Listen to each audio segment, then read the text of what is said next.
As a jungler, you're going to interact with all the other champions in the game, and it is important that you understand how each of them work and how they synergize with each other. Understanding things like wave management, power spikes, pressure, and the specifics of each matchup is critical for you to become an excellent jungler. With that information, we're going to use that to understand how to apply pressure in the right places at the right time. As a jungler, you interact with every other champion in the game. Therefore, you need to know how every champion in the game works and how their matchups play out. Not only is it recommended to play every champion to understand how they work, but to read up on them to understand mechanics, power spikes, matchups, and builds. As the most cerebral role in the game, the more knowledge you have, the better you will become. Once we've acquired this knowledge, it is better to strengthen your strength and forfeit your weakness than to weaken the opponent's strength and nullify or fail to nourish your strength. You want to play to the strong side always. Now, strong side means that the matchups of members in which you are stronger. Top is 2v2, as it's the top laner and yourself included. Mid is also 2v2, and bottom lane is 3v3, factoring in the enemy jungler. You want to play mostly towards your strong side, as you will most likely win a fight and generate pressure on that side of the map, which will then lead to easy advantages. Understanding the matchups might take practice, observation, and asking your teammates how their matchups go. Now, obviously take this with a grain of salt, but simply add that to how you understand your jungle matchup and determine if you're stronger or not. A simple way of doing this is looking at laners' scores and adding them with your own, and comparing it to your counterparts. You want to play with a combination of champions with your highest score combined. Understanding matchups is of course the first step to knowing how to play the map. If you have lanes that win on their own, you're going to want to avoid interfering with them.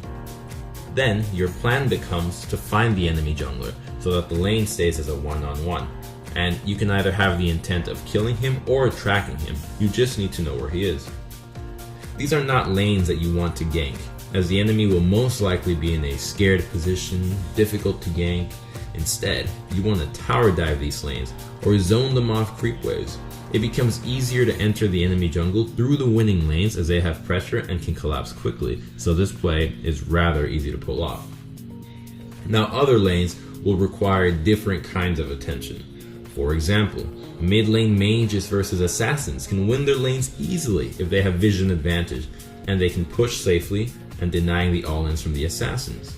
Control of blue buffs and vision control around mid wins these matchups. Similarly, when playing with an assassin, you want to grant as much vision and vision denial as possible and make the assassin feel comfortable with going all in without fear of getting ganked, while simultaneously making the opposing mage be scared of permanently pushing the lane. Now, some lanes can win on their own, but are also susceptible to all-ins. This is especially true for bottom lane champions that have to deal with the likes of Bard, Braum, Alistar, and Thresh, who can make explosive kills happen. To help these lanes out, it's often best to offer ganks with the intent of burning as many summoners as possible, weakening the all-in potential of these champions and forcing them to play less aggressive early on, and losing a big strength of the champion helps the lane drastically, and this doesn't just apply to the bottom lane. Now, some matchups will flat out lose no matter what you do and no matter how much attention you give them. And for those lanes, you don't want to salvage the lane.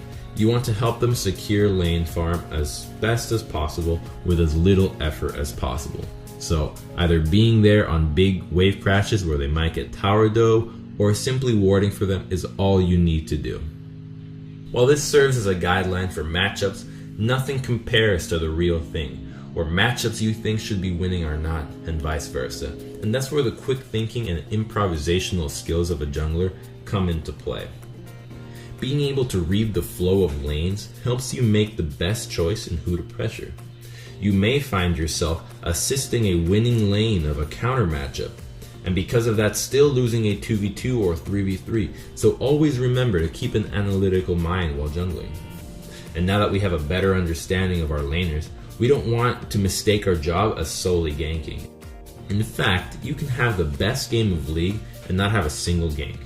The jungler's job is going to be to utilize himself and the lanes to secure as many resources as possible for his team while minimizing the resources the enemy acquires.